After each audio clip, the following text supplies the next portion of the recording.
Bonjour à toutes et à tous, bienvenue sur Misscom. Est-ce que quand vous avez démarré votre entreprise ou même en tant que client potentiel, vous vous demandez ce qu'est ce terme de opt-in? Est-ce que vous l'avez déjà vu? Est-ce que vous l'avez déjà rencontré? Si c'est le cas, mettez un pouce en l'air à cette vidéo. En tout cas, c'est ce que je vous propose de couvrir aujourd'hui. Mais d'abord, pour ceux qui me découvrent, salut à tous, je suis Claire Négrier, aka Misscom, et depuis 2018, on fait des vidéos éducatives sur le marketing et la communication pour que vous puissiez comprendre et intégrer cette pratique inéluctable et indispensable au développement de votre entreprise. Et moi, depuis 2010, j'accompagne les TPE-PME, indépendants et startups dans leur communication et leur marketing, de la stratégie à la création des outils en passant par la formation. Donc cette semaine, j'avais envie de revenir sur ce propos de opt-in. Qu'est-ce que ça veut bien dire? Qu'est-ce qu'on nous rabâche les oreilles avec ça? C'est un mot un peu bateau qu'on entend partout, mais est-ce que vous savez véritablement ce que c'est? Tout d'abord, premièrement, on va parler de la traduction de ce terme d'opt-in. Opt-in est un mot anglophone qui signifie s'inscrire ou s'enregistrer.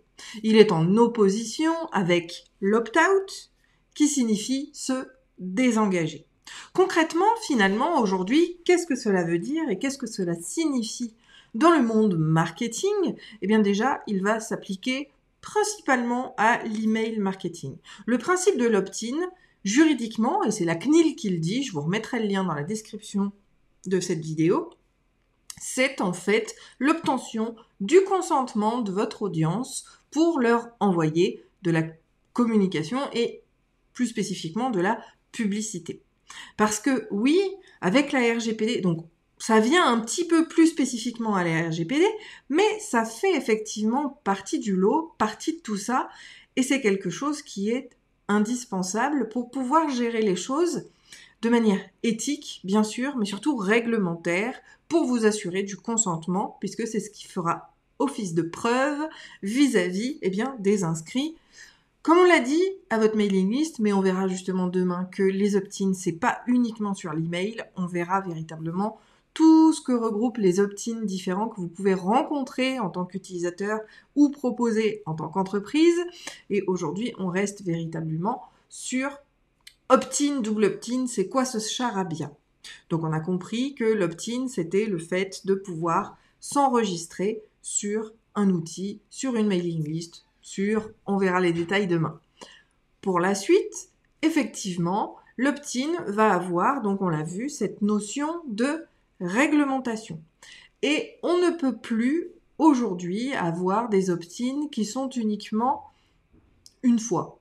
Alors c'est malheureux à dire, mais aujourd'hui avec la CNIL, vous devez avoir ce qui s'appelle, je l'ai noté ici, un double opt-in. Le double opt-in, ça va permettre de valider une deuxième fois, au cas où il ait fait une boulette, de effectivement donner son consentement. Donc le premier opt-in, c'est celui où par exemple on viendrait donner son prénom et son adresse mail, le plus standard. Le double opt-in, c'est l'email de confirmation dans lequel il faut cliquer pour valider son inscription. Et c'est ce deuxième opt-in, d'accord, qui va effectivement faire foi. Alors normalement, les cases à cocher dans le formulaire doivent suffire au consentement parce qu'elles ne doivent pas être précochées et il doit y avoir des étapes en rigueur à suivre quand on veut s'inscrire quelque part. Mais malgré tout, aujourd'hui en France, vous le savez, il faut être plus blanc que blanc et donc le double opt-in sera de rigueur, de toujours envoyer un consentement. Et pour tous les francophones autres que France qui écouteraient cette vidéo, parce que vous êtes de plus en plus nombreux à me retrouver, sachez que du moment que vous avez dans votre audience des personnes en Europe, parce que c'est même pas uniquement valable sur la France, c'est aussi européen, vous devez vous plier à ces règles-là parce qu'elles sont essentielles également, car en cas de contrôle, je vous le rappelle quand même, c'est plus de 25 000 € d'amende plus 4% de votre chiffre d'affaires. On est dans la RGPD à ce moment-là, donc l'opt-in et le double opt-in sont des éléments à prendre en compte. Malgré tout, et cela dit, l'opt-in, c'est vraiment le fait de rentrer dans votre communauté. On le verra demain, comme je le disais, les opt-in, ils sont partout. C'est le fait de rentrer dans votre univers, de rentrer dans votre entreprise de manière, donc là on parlerait plutôt de leads, de gens qui seront intéressés par la thématique, Et effectivement, on va avoir différents stimuli qui vont vous amener des gens vis-à-vis de ce contenu-là que vous allez leur proposer. Mais en tout cas, l'opt-in en tant que tel, c'est vraiment le fait que les gens poussent la porte d'entrée de votre univers, de votre entreprise. C'est souvent le premier pas de vos futurs clients et de vos potentiels clients vers vous pour pouvoir découvrir tout ce qu'il s'y passe. Et vous saurez, excusez-moi, la vie en famille, et vous comprendrez l'importance, de rester dans les réglementations vis-à-vis de ce terme-là. Alors opt-in, effectivement, c'est un grand mot qui veut dire, comme on l'a vu, le fait de s'inscrire, mais oui, en fait, il représente bien souvent un formulaire que vous aurez à mettre en place en mode RGPD pour pouvoir prétendre au développement de votre communauté. Tout simplement.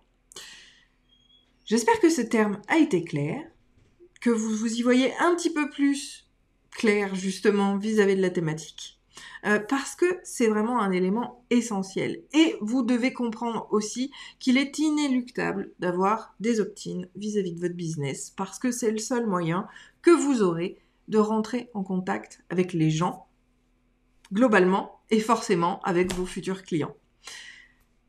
Je vous invite à mettre un pouce en l'air à cette vidéo si elle vous a appris quelque chose. Je vous invite également à étudier et à lister, puisqu'on le verra demain, tous les opt-in que vous pouvez avoir ou vous pensez avoir dans votre communication de manière très générale.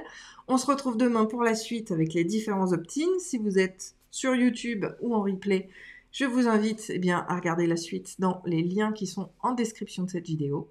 Et on se retrouve demain pour la suite. Très bonne journée! Bye!